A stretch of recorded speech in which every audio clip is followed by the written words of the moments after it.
O governo Lula investe num caminho muito, mas muito perigoso. Perigoso para o país, perigoso para os trabalhadores e perigoso para si mesmo. Muita gente já veio aqui ao programa falar dos problemas do arcabouço fiscal.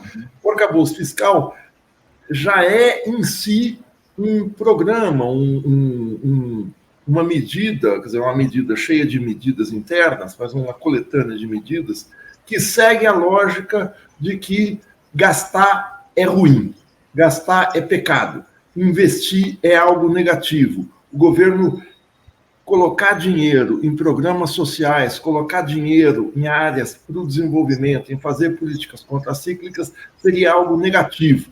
É o que se chama um regime fiscalista, um regime que corta o gasto do governo como se isso fosse trazer virtudes para o equilíbrio das contas públicas e essas virtudes, esse possível, esse hipotético equilíbrio, fosse fazer com que os investidores vissem o país como porto seguro para colocar o seu dinheiro, o seu investimento, enfim. É uma crença quase religiosa de que os investimentos brotarão, como que por encanto, por uma situação de possível equilíbrio. O que é o possível equilíbrio na métrica governamental e na métrica neoliberal? É, em especial, baixar a relação dívida-PIB. O Brasil tem uma relação entre o total da sua dívida pública e o total do seu produto interno bruto da ordem de 73% e 75%. Se a gente for tirar uma série de gorduras, essa relação é bem menor. Mas o que importa dizer é que relação dívida-PIB não quer dizer absolutamente nada.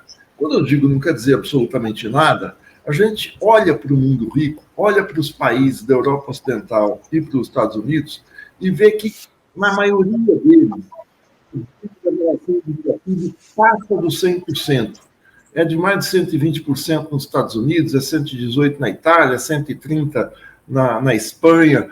O Japão chegou a passar de 200%. De outra parte, países como a Bulgária, o Djibouti, países da África, têm uma relação dívida-PIB de 20%, às vezes até abaixo de 20%. O que quer dizer essa relação dívida-PIB? Nos países ricos, quer dizer o seguinte: a dívida cresce porque o governo, o Estado, tem credibilidade para contrair empréstimos para o seu desenvolvimento. Nesses países menores, nesses países muito pobres, a relação é muito baixa, porque ninguém quer emprestar dinheiro para eles. Eles estão fora do circuito de crédito internacional. Então, esse pretenso equilíbrio da PIB não significa absolutamente nada.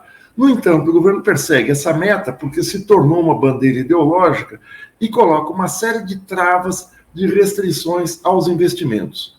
O Haddad entra nessa lógica, que é claramente a lógica neoliberal, é algo que contradiz em muito o que foi a campanha Lula, uma campanha heróica, uma campanha de massas, uma campanha que derrotou o fascismo aqui no Brasil, na contramão do que acontece na Europa.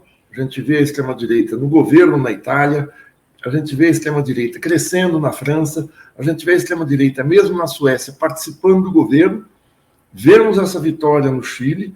Na Argentina, o candidato que está na dianteira das pesquisas é o Javier Milei, que é de extrema-direita. Então, a vitória do Lula foi contra uma tendência internacional, e por isso ela foi uma vitória épica, apesar da pequena diferença com Bolsonaro.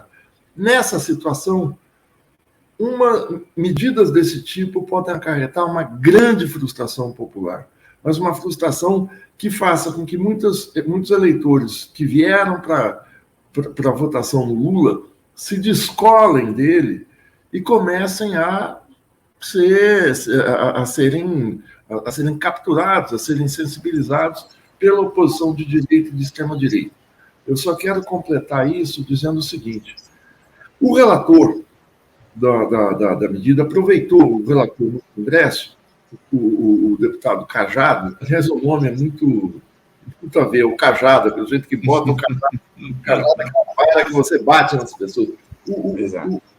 O relator Cajado, aproveitando o impulso que a equipe econômica coloca, um impulso claramente neoliberal, aproveita para aprofundar essas medidas. Ele radicaliza o neoliberalismo, ele não está contra as medidas. E uma delas é criminalizar o presidente da República, além dos gatilhos que você falou, criminalizar pelo descumprimento de metas fiscais. O que isso quer dizer? Isso quer dizer que o presidente que desrespeite essas regras, e as regras podem ser desrespeitadas não pelo fato do presidente ter sido perdulário, gastado irresponsavelmente, mas numa situação de pandemia, por exemplo, o próprio Bolsonaro gastou 780 bilhões de reais, além do teto, em 2021, para manter a economia funcionando.